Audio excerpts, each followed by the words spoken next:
Imao sam prilike biti dio službene delegacije Europskog parlamenta u Indiji, u gradovima Delhiju i Mumbaju. Motiv delegacije bilo je ubrzavanje sklapanja trgovačkog sporazuma.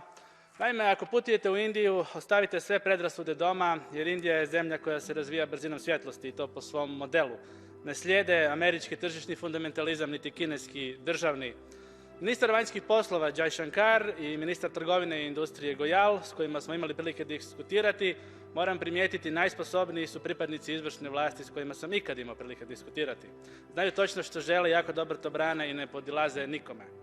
U zadnjih 15 godina rezultati Indije su impresivni, te je 400 milijuna stanovnika izvučeno iz ekstremnog siromaštva. Iako bi Brisel to htio, Indijci se neće odreći svojih stavova po pitanju fosilnih goriva i vanjske politike. Trebaju svu energiju koju mogu dobiti, i obnovljivu i neobnovljivu, i ne namjeravaju usporiti svoj razvoj i bolji život svog stanovništva od 1,4 milijarde ljudi. Iako bi to Brisel htio, Indijci se neće odreći velikog prijateljstva i partnerstva sa Ruskom federacijom, koja im je jako pomogla tijekom desetljeća sukoba s Pakistanom. Sankcija neće biti nikad.